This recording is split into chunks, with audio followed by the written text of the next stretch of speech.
Welcome to episode 121 of the Lone Hockey Podcast. And today we're going to be talking about last night's matchup between Colorado and Seattle. And Colorado came away with a 6-3 victory. They looked really good all throughout the game. And we'll start with Nathan MacKinnon. He obviously had a 5-point game. He had an historic game, and he looked really good all game. And at his best, he's the engine of the Colorado Avalanche. And he's a guy who essentially can carry them on his back. And he's a guy that can be a play driver in all facets of play inside the offensive zone for Colorado. And so with MacKinnon, he's a guy you notice all across the board. You notice him offensively, you notice him driving the pace and being able to push the pace consistently. And he's a guy that brings that energy all the time. And he's able to bring it off the rush. He's able to bring it in transition. He's able to bring it when he's carrying the puck end to end. And if he's on a power play drop sequence where he's carrying the puck as well, a guy that brings energy in all facets. And really, you don't need to talk about much else when it comes to him because we know how elite he is. And Nikolai Kovalenko is a guy I've really liked to start the season, and he had a multi-point game, goal and an assist. And a Russian player who's really fit that middle six slash bottom six role really well with Colorado, and a guy who doesn't necessarily bring a ton of offense, but brings some skill and brings some hard skill in terms of his ability to provide some grit around the crease, provide some grit on the forecheck, and be able to be tenacious, but at the same time bring some elements of goal scoring into his play. He's got an underrated shot, which allows him to be able to generate shots efficiently. And at the same time, I haven't noticed him as much as a playmaker, but more on the shot side and his ability to be in space, position himself in space, and be an option. So he was good throughout this game. And then Arturi Lehkonen, a guy who was a key player for them a few years ago in their Stanley Cup run, and a guy who now is going to be a consistent player for them throughout the season if he gets consistent ice time and plays up and down that top nine consistently. And he fills a very important role for the Avalanche, a guy who can be relied upon in all situations. He's got, again, some hard skill to his game, but he's got a dual threat game, and he can play offensively in any situation that you want him to. He can play in the power play in a lot of different roles as well. So, very versatile player, a guy who can play a lot of different elements and play a lot of different situations, and he's very relied upon in that sense. And he was really good all across the board. Mikko Rantanen's pretty self-explanatory, like MacKinnon. We know how good he is, we know how elite he is, and there's not much else that needs to be said. And same with Cale Makar. And then Sam Girard, I actually really liked his game in this game, and a guy who has been a very interesting player to watch in terms of his trajectory and how he's developed within Colorado ever since being acquired by them. And he's been a guy that can be a staple inside that top four consistently. He's a guy who's a very mobile, agile, smaller-ish size defenseman. He's not super small, especially with the modern day defensemen. Nowadays, guys, a lot of guys coming into the league are under 6 foot. So I wouldn't necessarily consider 5'10" small anymore, and I would consider 5'8", 5'7" small, but 5'10" really isn't that small anymore. I feel like it's more of an average height around the NHL nowadays in terms of defensemen. But Sam Girard's that prototypical element when it comes to his modern day elements in his game and how he's able to contribute on the defensive side of the puck, how he's able to angle guys off. He's had it ever since junior, where he's had that modern day ability within his defensive game and how he can angle guys and how he can close ice in half, how he uses his stick to defend, how he uses his footwork to be able to not necessarily be reliant upon crossovers all the time, but more reliant upon forward skating and being able to use his edge work in an efficient way because a lot of it comes down to being efficient when it comes to your edge work in defensive situations and for defensemen. Because sometimes you can cross over your feet or you can move backwards and then you can buckle and then you could just hit the wrong skate, you can hit the wrong foot or whatever, or you could just trip up on yourself. So sometimes being able to use less crossovers is better for defensemen since that way they're able to have more control in how they skate and they don't have to use as much energy on crossovers all the time and they can just move less and cover more ice at the same time. So he's kind of that element.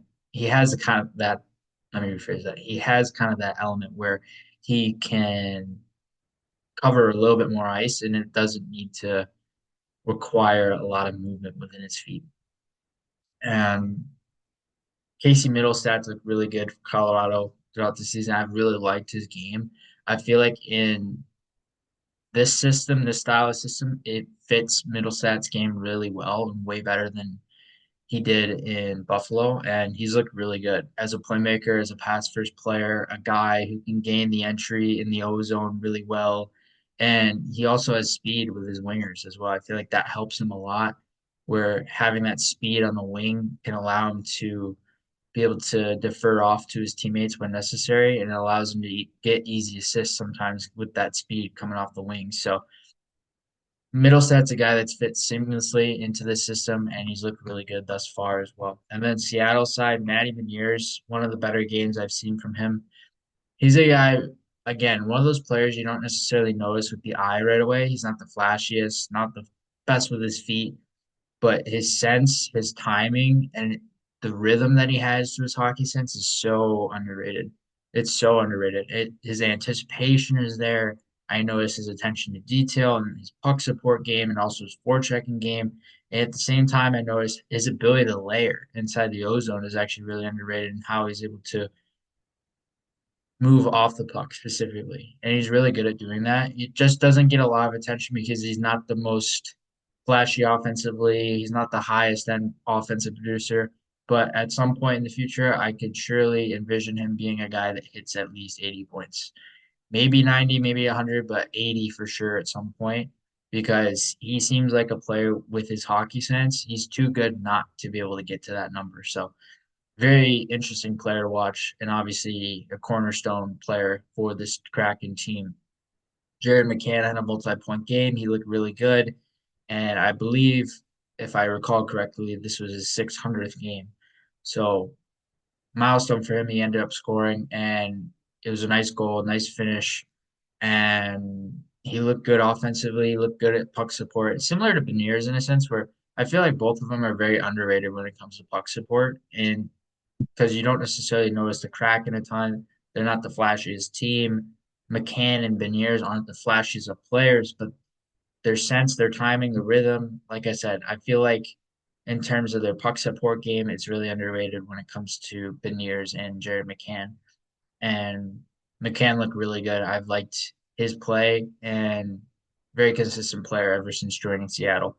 Riker Evans is a guy who I've been really fascinated by coming into the season, and I know of him because I remember watching him. I was watching a shift by shift of Connor Bedard a few years ago when he was playing with the Regina Pats, and I saw this defenseman keep popping out at me. I was like, "Who is this guy?" And it turned out to be Riker Evans, and I was like, "Who is Riker Evans?" And I looked him up. He was undrafted, but he was at a point per game pace at that time, and he's playing really well as a defenseman. I believe this was either 2021 or 2022. I don't recall which, but Evans, he stood out. He stood out in junior in terms of transition ability. His defense first style was translatable in how he's shutting guys down, and his positional instincts were translatable in the sense of how he could stay square to guys, how he could shut guys down with his feet, how he could shut guys down with his movement patterns.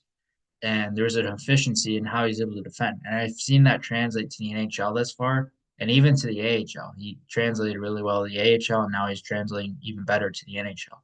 He's one of those guys where he was a second round pick a few years ago as an overager, but well worth the second rounder because the details in his game were really impressive. And analytically, he was very impressive as a defenseman coming into the AHL eventually and coming out of junior with the Regina Pats. And I've always liked his game for a few years now, and a guy I'm not surprised to see him playing the way he is, and he's fit the style so seamlessly too. Because Seattle plays that puck possession game, they play puck possession oriented game, and then on top of that, you have Dan Bilesman coming up as your head coach, who coached Evans in Coachella Valley and also Jessica Campbell as well. So there's some familiarity there with Evans and the coaching staff, and also being able to have that role that he's given already. And he's looked really good to start this season. And again, I'm not really surprised that he's doing what he's doing.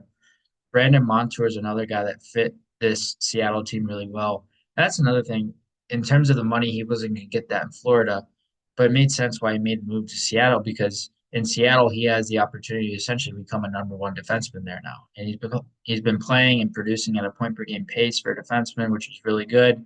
And I believe he's on a 70-point pace right now. So a guy who's been very productive for Seattle, very productive on the power play, very productive at even strength, and in terms of the way he's playing, he's played like a number one defenseman. And Seattle, they don't have a marquee number one guy. You could argue Vince Dunn is that, but I would say he's more of a number two and right there in that number two.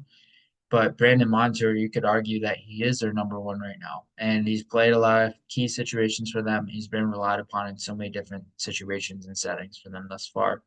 And then Andre Burakovsky looked good against his former team. He played with Colorado a few years prior, and he looked good in terms of controlling the puck. He looked good in terms of his playmaking. He didn't have any points in the game, but I noticed him as a puck possession player. That's what he is.